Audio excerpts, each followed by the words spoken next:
భారతదేశంలో అత్యంత రంగుల పండుగల్లో ఒకటి హోలీ. కానీ హోలీ పండుగ వెనుక ఉన్న అసలు కథ ఏంటి? హోలికా దహనం ఎందుకు చేస్తారు? పురాణాల ప్రకారం ఒకప్పుడు హిరణ్యకశిపుడు అనే అసుర రాజు ఉండేవాడు. అతను తాను దేవుడని ప్రకటించి ప్రజలంతా తననే పూజించాలని ఆజ్ఞాపించాడు. కానీ అతని కుమారుడు ప్రహ్లాదుడు మాత్రం మహావిష్ణువు భక్తుడు. ఎన్ని బెదిరింపులు వచ్చినా, ఎన్ని శిక్షలు విధించినా ప్రహ్లాదుడు విష్ణువు పేరుని వదల్లేదు. దీంతో కోపంతో మండిపోయిన హిరణ్యకశిపుడు తన కుమారుణ్ణి చంపాలని అనేక ప్రయత్నాలు చేశాడు. చివరకు తన సోదరి హోలికను పిలిచాడు. హోలికకు ఒక వరం ఉండేది. ఆమె అగ్నిలో కాలిపోకుండా రక్షణ పొందగలదు. ఆ వరాన్ని ఉపయోగించి ప్రహ్లాదుణ్ణి చంపాలని యోచించారు.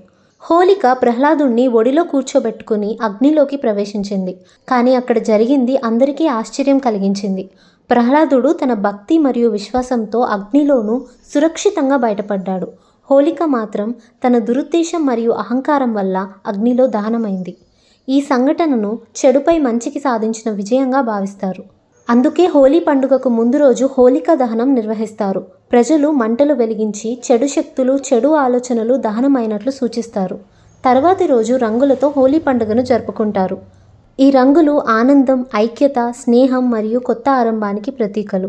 హోలీ మనకు ఒక ముఖ్యమైన సందేశం ఇస్తుంది. అహంకారం, ద్వేషం మరియు చెడు ఆలోచనలు చివరికి నాశనం అవుతాయి, అవ్వక తప్పదు. కానీ భక్తి, నిజాయితీ మరియు ధర్మం ఎప్పటికీ గెలుస్తాయి. అందుకే హోలీ కేవలం రంగుల పండుగ మాత్రమే కాదు, అది మంచి చెడుపై సాధించిన విజయాన్ని గుర్తు చేసే ఒక ఆధ్యాత్మిక పండుగ. హోలీ పండుగను ప్రతి సంవత్సరం ఫాల్గుణ మాస పౌర్ణమి రోజున దేశవ్యాప్తంగా ఆనందంగా జరుపుకుంటారు. ఇలాంటి మరిన్ని సమాచారాల కోసం చూస్తూనే ఉండండి K2 న్యూస్.